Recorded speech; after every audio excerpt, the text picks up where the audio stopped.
Chapter 20.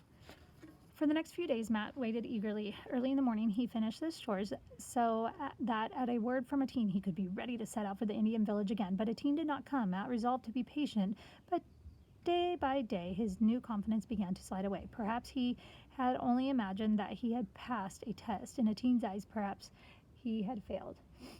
It was a week before Atene came, and the moment Matt saw him, he knew there would be no invitation. The Indian boy was solemn and unsmiling, looking more like his grandfather than ever before. He sat staring at the book Matt opened, his mind plainly miles away. He did not want to listen to a story. He seemed to have forgotten the words he had learned the week before.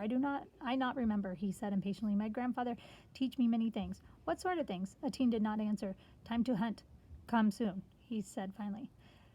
Matt felt suddenly hopeful. Perhaps it was not any failure of his own that had caused Atene to stay away. Every year Atene had told him when the leaves had fallen from the trees, the Indians hunted the caribou and the great moose. Whole families moved away from the village to follow the trail of the big animals. Matt knew that more than anything in the world, Atene longed to hunt with the men. He could imagine now how Atene must have been staying close to his grandfather these last few days, trying to be useful and prove that he was fit to be one of them.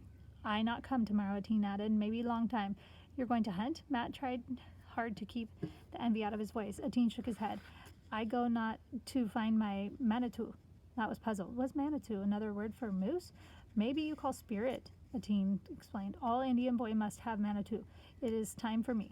How can you find a spirit? For a moment Matt thought this was one of Atene's odd jokes, but he'd never seen his friend so serious, even troubled. My grandfather teaches me, Atene repeated. Manitou come in dream. Then seeing that Matt was not laughing, he really wanted to understand. Atene went on, trying to explain in his clumsy English a mystery that could not truly be explained at all. Every Indian boy must have a Manitou, he said, before he could take his place as one of the men, as his family. He had to find himself. No one could help him. His grandfather not been training him for many days. He had to learn many things. Now he must make the test. He would go out to the forest alone. Finally, he would make a special preparation, bathe himself carefully, and take a special medicine to make him clean inside and out.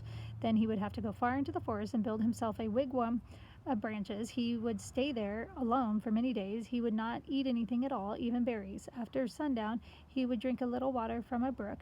He would sing the songs that his grandfather had taught him and repeat the ancient prayers his people so that his heart would be worthy. If he did all this, if he waited faithfully, one day his Manitou would come to him. Then he could go back to his village. He would have new name, and he would be a man and a hunter. What would it be like, his Manitou? Matt questioned. There was no way to know. Atene told him it could come in many ways. In a dream, he might see a bird or an animal or even a tree. He might not see anything at all. Instead, he might hear a voice speaking to him. There would be no mistake when it came. Atene would recognize that it was meant for him. What if Manitou should not come? Instantly, Matt was ashamed of his question. A dark shadow had crossed Atene's face. There was something in his eyes, and Matt had never seen this before. Sadness, and more than that, fear. I wait, Atene said, till he come. I can never be hunter. Matt could think of nothing at all to say. He felt shut away from his friend in a way that even the boy's scorn had never made him feel. This was something he could not understand or share. If he finds his Manitou, he thought, he will go with the men. He may never come here again. You'll come back afterwards, won't you? He asked anxiously, though he knew in his heart that it would never be the same. I come back, Atene promised. Waking in the nights that followed, Matt pulled the blanket tighter about his shoulders. It must be very cold in the forest. He could not get Atene out of his mind.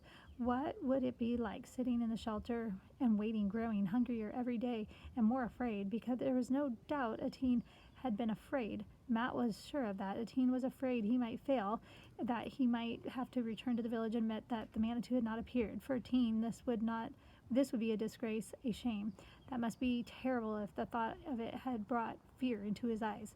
Even though he dreaded it would mean the end of all their ventures, Matt hoped Atene would find his Manitou.